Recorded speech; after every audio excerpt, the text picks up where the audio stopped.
Hey everybody, welcome back to the $100 MBA show. I'm your host, Omar Zenhom. And in today's lesson, we're going to be doing something a little bit different, okay? Usually on this podcast, I'm giving you practical, tactical lessons, strategies, even some homework, right? I'm getting you to do certain steps to accomplish certain things, right? Today's episode is an episode I've been working on for the last 6 months, primarily because I've been debating within myself if I should share today's topic, if I should talk about this. And ultimately I thought, would I want to know this if I was starting out, if I was Omar 10, 15 years ago? And the answer is yes, I would want to know this. I would want to hear this advice. So today's episode is a little bit different. This is Uncle Omar telling you, hey, you got to listen up. This is something important you need to know. And what's the topic? Well, the topic is the cost of success. We hear a lot about success. We hear people winning. We hear people being acquired. We hear people making millions, if not billions of dollars. We see all these success stories, whether in business or whether it's in sport or whether it's somebody winning a Grammy or a Tony or an Oscar or whatever it might be. We hear about success all the time, but we don't ever really talk about what did that success cost them? What were the things they had to sacrifice? What are the things they had to go through? What are the things they had to change in order for them to reach that success? What did it cost them? And in today's episode, I'm going to share with you what my success has cost me, okay? And this is going to be tough for me to share this episode because I have to go through some really dark times in my life. I have to go through some tough times I had. And I've been reflecting about this because for 10 years, I built a software company called WebinarNinja with my partner, Nicole. And recently we sold this company to ProProfs, who got acquired. Amazing win. So happy about that. But that's 10 years of my life, right? I really was thinking about what was the cost of that acquisition? What did it cost me to get to that success, right? So that's what we're going to be talking about in today's episode. I think it's going to be really useful and it's going to make you think a little bit differently about your journey ahead.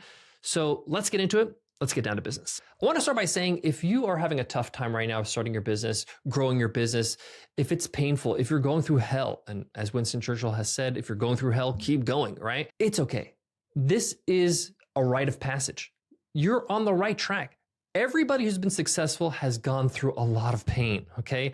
I was reading the study when I was preparing for this episode. It was done by Harvard Business Review, and it said that the vast majority of successful entrepreneurs faced significant hardships and made immense sacrifices to get to where they are today. And of course, because we all have to sacrifice something to get something, okay? Look at your life right now. If you look around and look at your life, your job, your wealth, your prosperity, your relationships, your home, whatever it might be, whatever you have, and you look at your life right now, you got there somehow, right? There were some things you had to go through to get there, right? So if you want a different level of that in your life, or you want to try something new, you better believe that it's going to cost you something different. It's going to cost you something to get there. And that's what today's episode about. What is it going to cost you? Okay. And I'm going to share my own story and walk you through that. My journey in entrepreneurship started around 2002. And I was just building businesses on the side as I was in my education career, in my teaching career. I was a teacher, an English teacher. I taught English as a second language, and I built businesses as basically a side project, a side hustle, making a few bucks on the side to supplement my income. I then started moving up in education. I became a manager. I became a head of department. I became the chair of the university I was working for. 10 years in that career while building businesses on the side. But then I eventually left my educational career and became a full-time entrepreneur. I started my entrepreneurial journey with Nicole, who's my partner in life and partner in business. And in that leap of full-time entrepreneurship, I experienced a crazy amount of pain, right? I'm chuckling because I'm trying to make light of it, but really my life changed drastically, right? We lived in a small studio apartment. We had no car. We basically spent nothing on ourselves. We honestly struggled to pay our rent and pay our groceries because, our paychecks stopped coming in because we're not working anymore in our jobs. And the business was not really building or making the income that we wanted at the time, right? It's still building. It takes a while to get momentum. Yes, I had some runway, about 6 months or so, but after time, it starts to really hurt because you can't do the things that you used to. You can't go on the holidays you used to go to. You can't enjoy, the fancy dinners that you might have gone for a special occasion. You can't celebrate your birthday like you'd like to, all that kind of stuff. So those little sharp stabs of pain were happening. And I knew it was going to be temporary though. So in the back of my mind, I was like, okay, I know this is going to be tough. I know that this is not going to be easy. And I had a conversation with Nicole. I remember we had many conversations, and it's like, maybe we should just, pick up a part-time job. And I just never wanted to do that because I knew as soon as I pick up a job, I'm going to then just get comfortable and I will not focus on my dream of becoming a successful entrepreneur. I think it's Kevin O'Leary from Shark Tank, Mr. Wonderful. He says the most two addictive drugs in the world are cocaine and a steady paycheck. So it's true. The paycheck really keeps you going because it allows you to keep on spending. But I decided to buckle down. Nicole decided to buckle down, and we kept on going. And the reason why I knew it was temporary is because I had the beautiful gift of biographies. Biographies are one of the best things you can read, especially in the first few years of entrepreneurship, because it prepares your mind for what to come, what you're going to have to withstand. Some of the biographies I highly recommend are Shoe Dog by Phil Knight. He's the founder of Nike. I also highly recommend The Hard Thing About Hard Things by Ben Horowitz. Incredible story. Another one, Love Him or Hate Him, Elon Musk, Ashley Vance. His original biography is a really good one. I also love the biographies of other successful people, not just entrepreneurs. I love Open, which is an autobiography by Andre Agassi, the famous tennis player. I also love Kitchen Confidential by the late, great Anthony Bourdain, one of my heroes.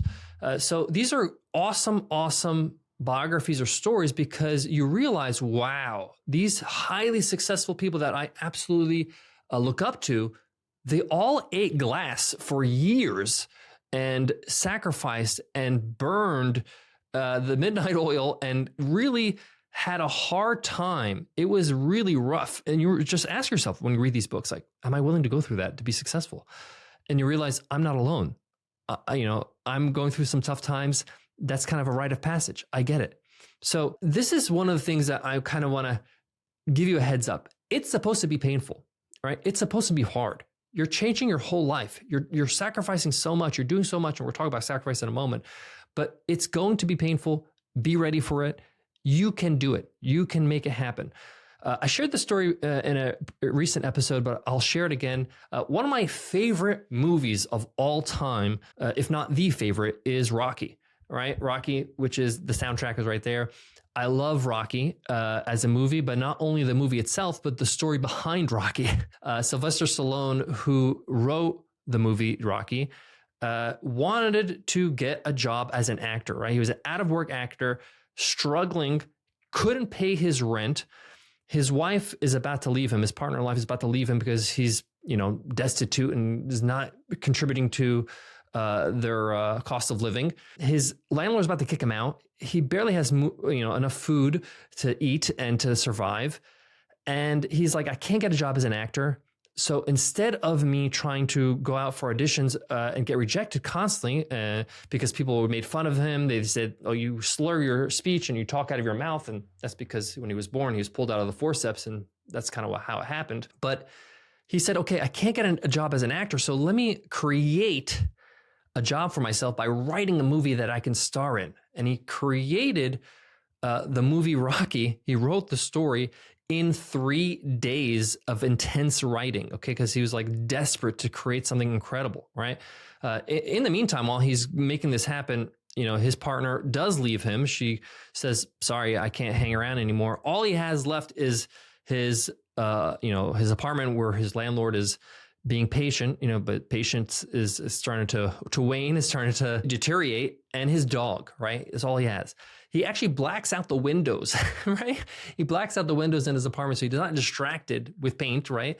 So he's not distracted from the outside world. It takes 3 days and he writes Rocky. I wish I could say after that he gave the script, it was amazing and his life changed forever. But that's not where the story ends. The story actually keeps going and it gets even crazier. He gives the script, he goes to around studios and tries to sell his script. And he finds a studio that's really interested. He's like, hey, we love this script. We're going to give you $125,000. This is the 70s, right? For this script. And he says, great, let's do it. And he's like, but you can't be Rocky. They're like, what? He's like, what? How? I wrote this. I'm Rocky. You got to put me as Rocky. This is the reason why I wrote this thing. And they said, no, we're not going to sacrifice and risk it all on a no-name actor. We're going to get a no name.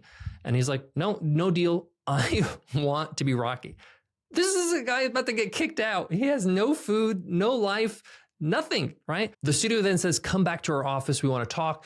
They say, okay, we're going to give you $250,000, but you just can't be Rocky. And he says, no, I got to be Rocky, right? This is taking days. This is taking weeks. He goes back. He's so poor that he eventually decides to sell his dog. He goes to a liquor store, sells his dogs. He just has enough money to eat. Eventually, the studio's like, okay, you can be Rocky, but we're only going to give you $35,000. We'll give you some points on the success of the movie. And that's the deal. Take it or leave it. He takes it because he can be Rocky now. He signs on the dotted line. The first thing he does is go back to the liquor store that he sold his dog, and he buys his dog back from the guy that is that bought it from him. And he buys the dog for $15,000 because the guy was driving a hard bargain that he sold it to. And the referee in Rocky is that guy from the liquor store. He threw in that in the deal. And the dog in Rocky, Butkus, is his real dog that he bought back. So I share that long story, that really moving story that changed kind of my perspective on what real pain is like, to share that he had to go through that because in order for him to be Rocky, he had to stick his ground and just sacrifice everything in his life so he can make it happen. I know that's an extreme story, and most of us are probably not going to go through that, but it's good to know what the limits are so we can understand, hey, if I can survive that, I know I can survive anything. So the second thing I want to mention that you should be aware of when it comes to the cost of success is sacrifice. I talk about sacrifice all the time, and it's good for you to choose your sacrifices. This is something I talk about a bit when I'm on stage. Is in business, you are going to dedicate a lot of time, a lot of energy, a lot of money, a lot of focus on building this business and making a success, especially in the beginning when you're really putting a lot of energy to get some momentum. So it's good for you to choose and not let life choose. Choose your sacrifices. So for me, when I started WebinarNinja 10 years ago, I was like, okay, if I'm going to make this successful software company happen, I need to sacrifice something. I need to make time and room for this business. What am I going to sacrifice? So I basically just chose two things I'm going to be really prioritizing. Everything else gets sacrificed. And those two things were my family, which is Nicole and my close family, right? And maybe some close friends, very close friends. We're talking about like a handful of people. And two, my health. Because if I don't have my health, if I don't exercise, I will not be able to pull off this business in the first place. I won't have a sound mind. It won't work, right? So those are the two things that were top priority. Everything else, sacrifice, right? Until I get some traction. Didn't go on a holiday for the first 4 years of WebinarNinja, right? I didn't have any weekends for the first 6 years. Okay. We worked day and night because we were a bootstrap business and we had to make it happen and build and grow and try to do everything we can to be successful. I'm not saying that this is going to be your story. I'm not saying this is the right way to do it. I'm just saying this is how I did it. Okay. And that's the sacrifice I had to make, right? I was willing to put in that time. I was willing to do that because I knew that I was building something important, significant that I will be able to be proud of, which I am now 10 years later after we've been acquired. And it's just something that you have to be aware of. And it's better for you to be choosing your sacrifices rather than disappointing people and not being proactive about the things you're letting go. So when people would say, hey, let's do something, let's go out. And I couldn't because I was working. I could say to them, hey, listen, I'm not gonna be able to say yes to a lot of things in the next few years because I'm working on this huge project. It's called this. Let me tell you about it. But this is not something personal. This is just something I'm working on. This is the season I'm in right now. Hope you can understand. And if they're a real friend, they will, and they'll support you. And if they're not a real friend, then you just found out, and that's good news for you. This is just the reality. Your social life will take a hit. Your free time, your downtime is going to take a hit, and even your family time. It's very important if you have a family, if you have children, if you have extended family living with you, to meet with them as you start on this journey and say, hey, listen, I'm about to embark on this journey. I'm about to do this thing. It's going to take a lot of my effort and time and attention. And it might mean we're going to have less holidays, less time together. I might, I have as much hangout time during the week. Maybe you'll have more time on the weekend. The point here is that get them on board, sell them on your vision, make sure that they're supporting you because they understand what you're doing and they're sold on it, and not just wondering what happened to so-and-so. Why is this person acting all weird, right? Communicate it. And by the way, the whole sacrifice thing, it's not a bad thing. It allows you to understand what your priorities are. And for example, I just got invited to some really cool stuff this week, right? Things that are coming up in the next few days. I had to say no because I am doing other things for this podcast, recording these episodes. I'm really focused on this because this is important to me. This is something that's a priority to me. I want to see this to be as successful as possible, right? It's a part of my happiness to make this impactful for other people. So I had to say no, right? And that's not easy, to say no and to sacrifice something fun and something interesting, and even just disappointing other people is something that you're going to have to realize and just come to terms with. The third thing I want to talk about is something that you're going to sacrifice that's beyond money or energy or even your time off or your free time. And that's years. You're going to sacrifice years of your life. In my example, when I started WebinarNinja, I was 34 and I sold it around 44. So 10 years of my prime time life was dedicated to building this business. I can't get those years back. Those years are gone forever. Okay. I cannot climb Mount Kilimanjaro when I'm 35. I'm going to have to do it when I'm older now. The point here is that you only have a certain amount of time in this life. And you have to recognize that you will use some years where you're energetic, where you're youthful, where you have energy. Even if you're a bit older now, and maybe you're in your 40s, 50s, 60s, and you want to start a business, these years are even more valuable, right? There is a sacrifice of your life that is here that people don't talk about. Okay. When I look at professional athletes, let's say I look at like a LeBron James or a Serena Williams or whoever you look up to as a professional athlete, they have spent their most youthful years becoming who they are as professional athletes. While most people are traveling and partying and, making mistakes and enjoying their life when they're young, these people dedicated themselves to their craft, to their sport, to be the best in the world in what they do, right? And they can't get those years back, right? They can't have those fun times playing video games with their friends at 25, right? That's just never going to happen for them. It's over, okay? And that's the price they have to pay. You're going to have to pay a similar price. At some period of your life where you're building this business, you're going to spend years grinding it out, which is normal. Everybody's got to work hard in order to achieve something significant. Those years will go and you will never get them back. And that's something that became very apparent to me. I'm way too old to have all this gray hair, but I am very conscious of the fact that I got it because I was working incredibly hard in a very stressful environment building a software company. But the point I'm making here is understand that you can't do this forever, meaning you can't burn and work and grind forever. So you better make sure you're building something that you know will be successful, that you believe that will be successful, so that you're wasting your most valuable years on something that doesn't actually give you a payoff.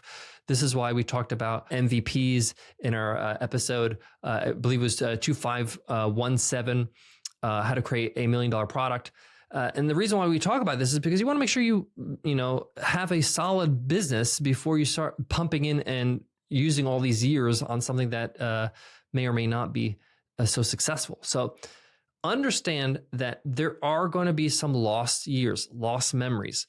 And that's just how it is, right? And the way I look at it is when I was in teaching for 10 years, I was, in my 20s to my early 30s, those years are gone, right? I spent them in a career that I loved and I was great at, and I got a lot of life skills and professional skills from it. But, I started entrepreneurial a little bit later, or entrepreneurship a little bit later. So you will lose some years and those years will never come back. So to wrap up, my final words of wisdom as Uncle Omar telling you, hey, listen up, this is important.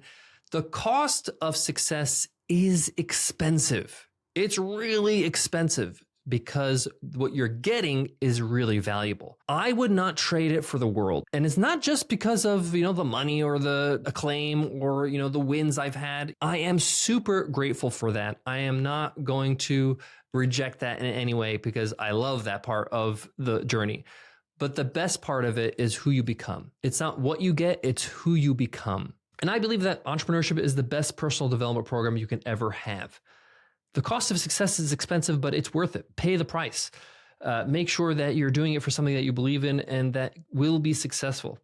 And don't look back. Understand that, hey, yes, it will be painful. Yes, there will be sacrifices. And yes, you're going to use them. You're going to use some of those years that you love and you're going to miss out some memories, but it's going to be worth it, right? I'm telling you, looking back at my last, 10, 15 years, I'm so glad I went through this and I went through all that pain and I went through all those sacrifices. I'm in a better position now to create even better businesses and have a better life and do, things I've always dreamed of. Right. And luckily, I have, all that experience and all that, all these stories to tell. And that's why I created this podcast, is so that I can share them with you so that your journey is a little bit easier. Thanks again for tuning into the $100 MBA show. If you love this podcast, and you want more of it, go to our website over at 100mba.net. Over there, we got a ton of great free materials, over 2,500 business lessons, worksheets, templates, whole bunch of stuff you can check out. So go ahead over at 100mba.net and just dig in and enjoy. Thanks again for watching. If you're on YouTube, for listening, if you're on listening to the podcast, make sure you hit subscribe so you don't miss a beat and get our next episodes automatically. All right. I'll check you in the next episode. Thank you so much for letting me open up and share my journey and get this episode out there. Hopefully it was helpful and it can help you along your way. Take care.